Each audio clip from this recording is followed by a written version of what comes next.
Hey, let's talk about scoliosis today, because scoliosis is a real thing. It usually affects younger people. Typically, it can affect their lifestyle in many ways, from something as simple as just occasional back pain to severe pain, restrictions in chest expansion, heart and lung problems, and everything from there, from nerve interference causing numbness and weakness in the arms or hands or legs, to even more serious things that can really affect function and health. Surgery is one option, obviously, if the scoliosis is high enough. The younger the patient is, the easier it is to make the changes. But what I want to do is talk about some of the exercises that you could actually do to help you counteract some of the curvature that's in the spine. Obviously, it's a lot easier if you have x-rays. If we had an x-ray of you and you have scoliosis and I knew where the curves were, I could give you specific exercises designed and catered just for you. I personally believe that it's better done with chiropractic adjustments. That seems to work better. Common scoliosis is rotation and lateral flexion. So for example, if someone has a lumbar scoliosis, you may see a pattern where it looks like this, where the spine curves to one side from the front. So if this is the right side and that's the left side, there'll be a curve like this. Or it could be even worse in the thoracic spine, where you would see something to this effect. Now, a lot of times you won't see that when you just look at someone from the back, because a lot of times these spinous processes will rotate to a certain side. You'll feel up the spine, it'll look straight, it'll feel straight.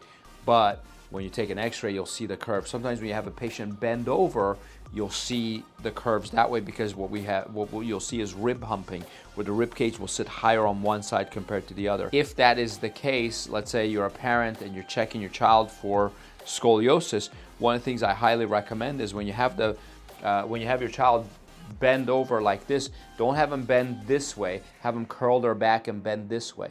And if you see, when you look at them from behind, if the rib cage is higher on one side, use a level. Usually they have apps on phone. They have this for Apple and Android phones, and it's a level app, and it'll tell you exactly how many degrees there is on leveling. So you'll put the phone on their back and you'll read the number and write it down, and you recheck them every single week and see if that number is increasing. If the rib humping is increasing, you know that scoliosis is getting worse. You need to get them to a scoliosis specialist right away. My preference is a chiropractor who understands scoliosis. Now, having said that, there are things we can do. So just like we see on x-ray and we see here on this, a lot of times when there's a sideways curvature, there's also a rotational component to it. Sometimes when the spine is curved, let's say to the left, so it's convex to the right, concave on the left side, the spinous processes or the actual vertebrae rotate into the convexity. If that's the case, rotation is important. So what I would do is do an exercise where you kind of get on your knees, and I'll demonstrate that right now in a second. You'll get on your knees and you'll do a rotational adjustment. In fact, let's go show you that exercise right now. So what we're talking about is scoliosis of the upper back, where the spine is curved like this. Instead of being straight, when you look at it from back to front, it's curved like this, and the vertebrae are rotated to the right. So if it's convex on the right, most often it'll be rotated also to the right. So one of the exercises I like patients to do is to mobilize that. Is they'll sit kind of like a dog would sit. Knees far apart, back straight, hands right here. And what you want to do is keep your back fairly straight, keep your neck in a neutral position so it's in line with the rest of the spine. And all you do is you take the right hand, go underneath, rotate through and come back. Rotate through and come back. You'll do a set of 10 to 15 and repeat it, maybe 3 sets of 10 to 15.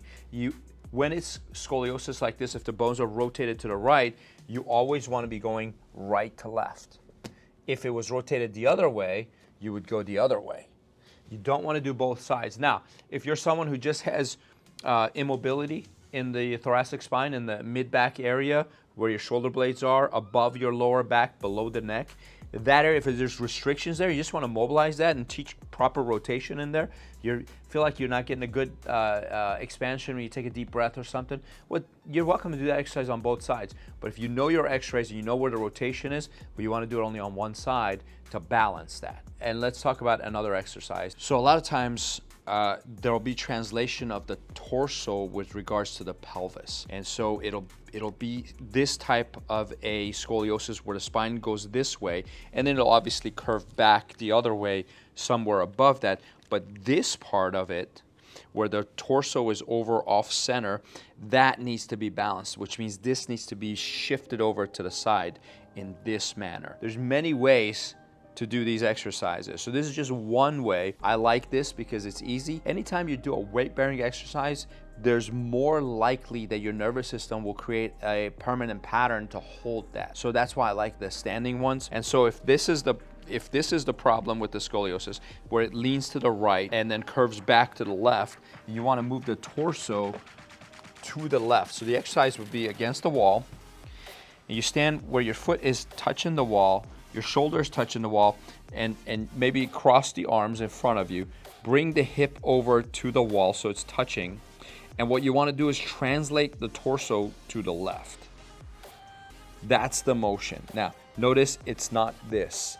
This would increase the sideways curve this way. And so bending makes it worse.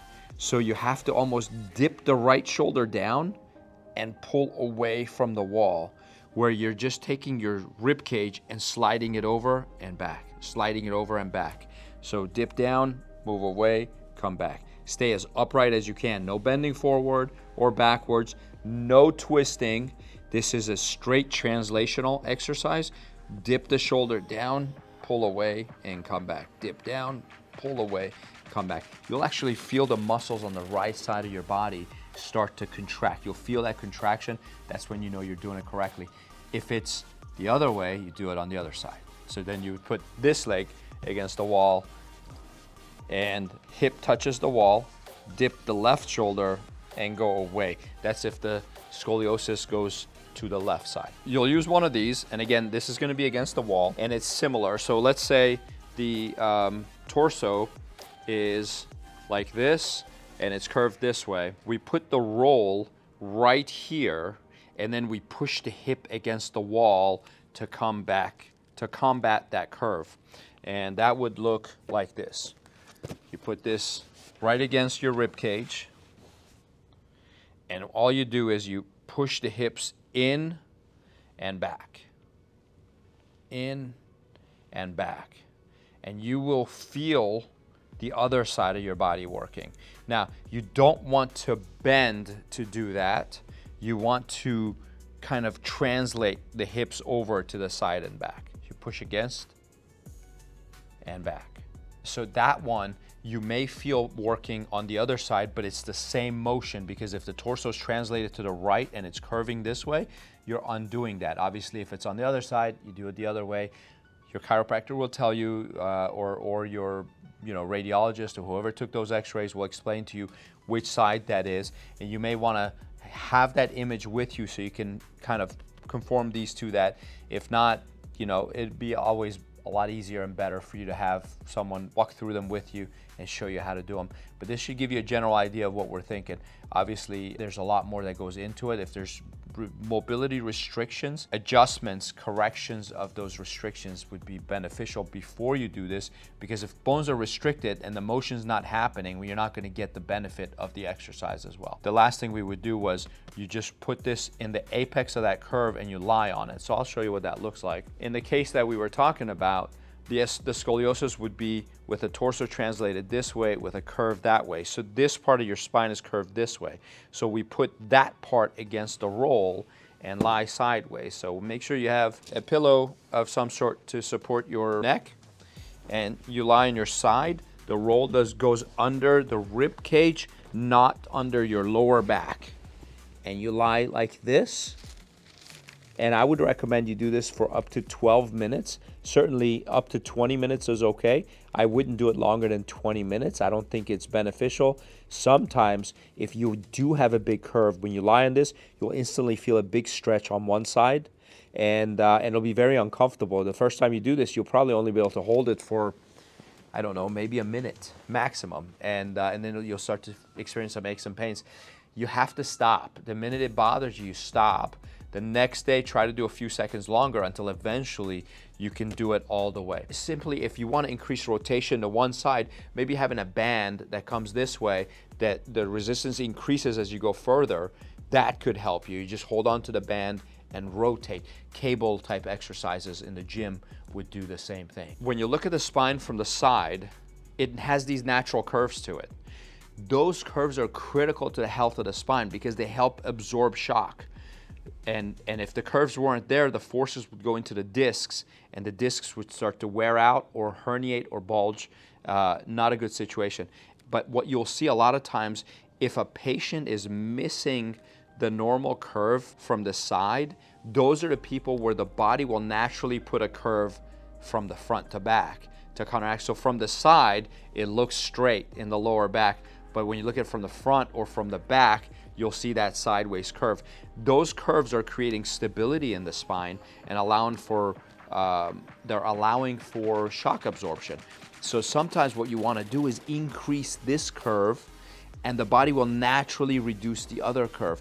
To do that, you could put a rolled up towel that needs to be harder than that roll that I showed you in the lower back, which is right above the belt line, and lie flat on your back and have it push you forward. Or there's an exercise called the cat camel. Now, we have that exercise on another YouTube channel. You're welcome to look at it. If you go under playlists and look at template 3 of the exercises, you'll be able to see a sequence called lumbar mobilization sequence, and that has not only cat camel, but it goes into what's called a child pose and a cobra pose, which really helps accentuate the lower back. Exercises like the first founder position is powerful for improving the lumbar lordosis, which is what this curve is called when you look at it from the side. And I'll demonstrate that one for you. It's when you feet are fairly shoulder width, maybe a little wider, and you hinge at the hip to bend right at the hip. Knees are slightly bent, but the low back is arched, so you don't want to curve in your lower back. This is wrong. You need to arch it like this, sit back on your heels, bring the arms back, elevate the arms, keep your elbows bent, pull the shoulders down towards your hips and squeeze them behind you.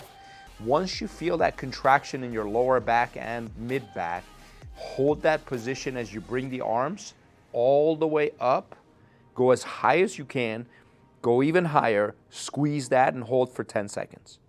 And that would be the exercise. You hold that for 10 seconds, do it two or three times, and you will see some strengthened muscles in your lower back, which will help restore the proper curve. I hope that helps you. Listen, there's a whole lot more to scoliosis. This is a very simplified version of looking at things because there's coupling patterns, there's rotation and side bending that go together that we need to take account for. Also, there's a big neurologic component to it. There's a thing called the rider's reflex, which wants your eyes to always be level. So if the eyes are uneven, your body will change shape to get them level again. So if there's weights pulling it, you'll naturally contract muscles on the other side to hold that up. Again, that's a very simplified explanation of it. There's calculations that need to be made, and those weights need to be put in a strategic place. That is not something you can do on your own at home. I'm just getting you introduced to some of the other things that are available when it comes to chiropractic care for the patient who has scoliosis. I hope that was informative for you. I hope it helped you. Certainly send us questions